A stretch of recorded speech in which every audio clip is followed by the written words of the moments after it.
Ben voilà, alors bonjour à tous tout d'abord. Alors aujourd'hui j'ai décidé de vous parler de la fin du monde. Alors voilà. Qui aura lieu a priori le 21 décembre 2012.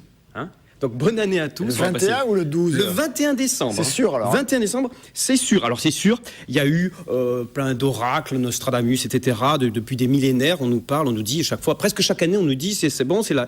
Mais cette fois-ci, le 21 décembre, c'est foutu, ça y est, c'est fini, c'est la fin du monde. Garantissez. C'est garanti, je vous le jure. Donc, alors, il faut consommer du sud de France voilà, d'ici là. On ne panique pas, on va essayer de s'organiser. Quelques recommandations pour échapper à l'apocalypse 2012. D'abord, fuyez les villes.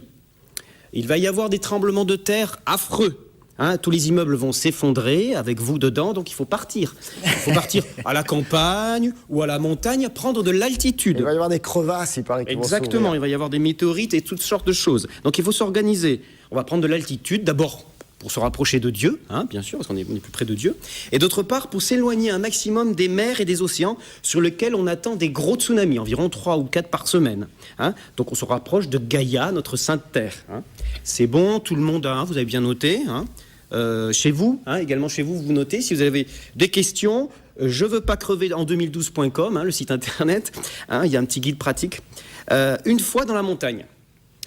Alors, vous commencez à réunir des matériaux résistants. C'est toutes les montagnes ou c'est les montagnes de l'eau ? Toutes les montagnes, ça fonctionne avec toutes les montagnes. Ouais, voilà, on se rapproche de la terre, de Dieu, etc. Donc, une fois dans la montagne, on va réunir toutes sortes de matériaux résistants, du type, je sais pas moi, réacteurs nucléaires désaffectés, plaques de titane, béton armé de la NASA, armature en Kevlar, etc. Tout ce qui est bois, plastique, carton, papier, vous oubliez. Ça sert plus à rien, ça ne sert plus jamais. Maintenant, vous pratiquez un tri sélectif différent. Une fois que vous avez réuni ces matériaux, vous pouvez commencer à construire votre bunker. Vous savez qu'à partir de maintenant, on ne parle plus d'appartements ou de maisons, mais de bunkers. Pour ceux qui ne sont pas très bricoleurs, vous avez des très bons bunkers sur Le Bon Coin, leboncoin.fr. Très bons bunkers, pas très cher. Et puis, alors, vous pouvez également les faire décorer par Valérie Damido, qui vous donnera un petit bunker mauve ou fuchsia, pourquoi pas, c'est sympa, moi je trouve. Ça donne un petit peu plus de gaieté à votre bunker. Au préalable. En taupe, c'est taupe à la mode. C'est vrai, c'est le ou chocolat. Chocolat au taupe, voilà, c'est très damidien, on va dire.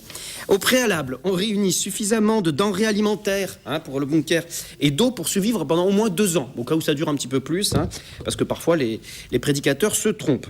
Donc on va vite faire les courses chez Carrefour, on achète des produits vitaux et de longue conservation, pour se nourrir sucre et farine, pour ne pas s'ennuyer du sudoku ou taureau-piscine, et puis pour garder le moral, une petite photo de Patrick Mallet avec une chemise rigolote. Pléonasme.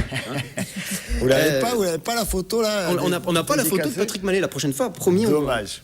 Alors attention, pendant l'apocalypse, afin de pouvoir repeupler la planète, on se protège les organes reproducteurs avec des matériaux solides de ce type-là. Ça va très bien, regardez ça. Ça fonctionne très bien.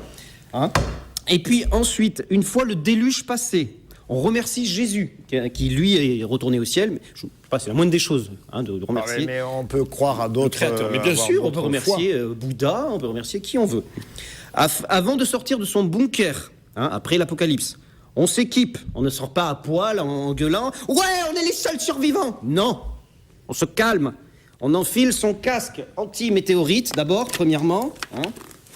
Puis, on met ses gants anti-feu, bien sûr. Et on prend son scooter. C'est important. Et ça marche bien. Vous l'avez... Alors, on soulève le couvercle du bunker avec précaution. On fait gaffe. Il y a peut-être des humains qui ont survécu, qui pourraient se jeter sur vous et vous bouffer tout cru. Donc, on fait gaffe. Je vous rappelle que si vous avez prévu de quoi survivre pendant 2 ans, mais pas tout le monde est aussi fut-fut, donc il faut faire gaffe à ça. Donc, on se méfie.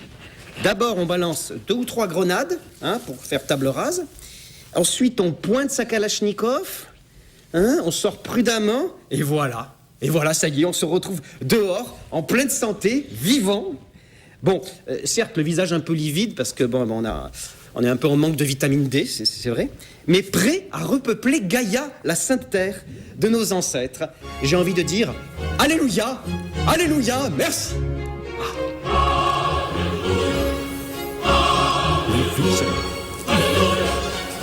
Allez, il faut chanter. Merci David.